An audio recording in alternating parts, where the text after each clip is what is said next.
Two K-52 and two Mi-8 Russian helicopters were destroyed in a coordinated operation of the Ukrainian Special Forces, the main intelligence directorate, rocket and artillery units in Belgorod Oblast, the SOF, reported on Telegram on March 24th.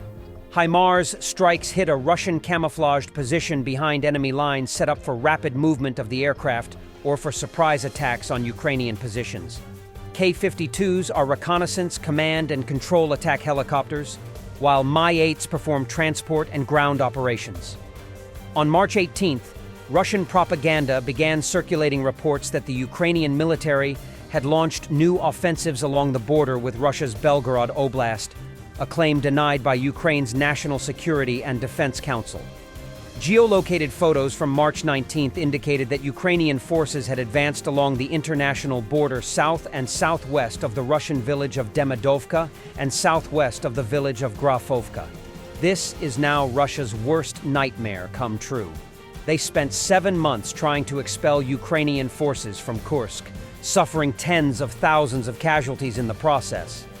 Now they are facing another Ukrainian incursion, this time in the Belgorod region. Russian channels share footage confirming the destruction of a bridge in Grafovka, Belgorod region. The visible fire stream is from a damaged gas pipeline. Reports also indicate the destruction of another bridge over the Hryazna River in Nadezhevka, close to Grafovka. Russian forces and officials are in panic as Ukraine launches a new incursion into the Belgorod region. After months of trying to push Ukrainian forces out of Kursk with heavy losses, Russia now faces another front on its own territory. Social media is flooded with reports of chaotic evacuations, abandoned positions, and calls for reinforcements. Russian war bloggers are openly criticizing the military's failures, while local authorities scramble to maintain control. The once unthinkable scenario of Ukrainian troops advancing into Russia is now a reality, sending shockwaves through the Kremlin. The 45th Separate Artillery Brigade destroyed several pieces of Russian heavy equipment and personnel in the Lyman direction, among them a Tor air defense system. As of March 23, 2025, the Lyman direction in eastern Ukraine remains a focal point of intense military activity. Russian forces have continued offensive operations in this sector, but have not achieved confirmed territorial gains.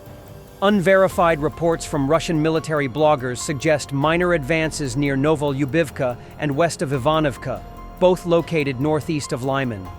The Ukrainian 45th Separate Artillery Brigade has reportedly inflicted significant damage on Russian heavy equipment and air defense systems in the Lyman direction. Additionally, Ukrainian forces have intercepted communications between Russian soldiers in the area, providing insights into the challenges faced by Russian troops. The Lyman front has been characterized by close-quarters combat, with both sides engaging in trench warfare and artillery duels. The strategic significance of Lyman lies in its position as a gateway to the Donbass region, making it a critical objective for Russian forces aiming to consolidate control over eastern Ukraine. Despite the ongoing Russian offensives, Ukrainian defenses have largely held firm, preventing significant Russian breakthroughs.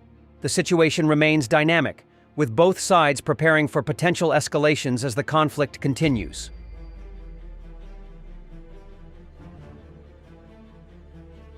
The gas metering station in Sudzha-Kursk region is still on fire. The Sudzha gas metering station was the last route through which Russian natural gas was delivered to Europe through Ukraine. Transportation was terminated on the morning of January 1, 2025. Both sides blame each other for damage to the station. A drone operator from the Czech Republic is destroying Russians. We all enjoy it when we eliminate Russians. One arm goes one way, everything else goes the other, says Karolina, a UAV operator from the 59th Assault Brigade. Дуже хороше відчуття. Може, комусь це не сподобається, але ми всі кайфуємо. Коли бачимо, що там типа підар по посадці літає, там пісун туди, рука туди, то всі кайфують. Туди! Стойте там, никуда не уходите! Russian forces have struck Sumy, many wounded. So far, reports confirm 65 injured, including 14 children. A Russian missile strike that hit the northeastern regional capital of Sumy on March 24th injured 88 civilians, including 17 children, the Sumy City Council reported. Russian forces launched the attack against residential areas and infrastructure facilities, including Children's Hospital, said acting mayor Artem Kobzar. Several high-rise buildings and a school were damaged, Governor Volodymyr Artyuk reported. The full consequences of the attack are being determined as relevant services are working on the scene. Investigative journalists have de-anonymized Russian commanders responsible for targeted drone attacks on civilians in the Kherson and Zaporizhzhia regions. This is reported in an investigation by the Television Toronto Media Project. The journalists examined Telegram channels that frequently post footage of drone drops on civilians, Viking Squad, Light at the End of the Tunnel, Moses, from Mariupol to the Carpathians, and identified the commanders responsible for these war crimes. The journalists note that the residents of the Kherson region suffer the most from drone terror, but the phenomenon has become so widespread that the Russians have started using drones against civilian targets along the entire front line, in particular in the Zaporizhzhia region, where the Viking Squad operates.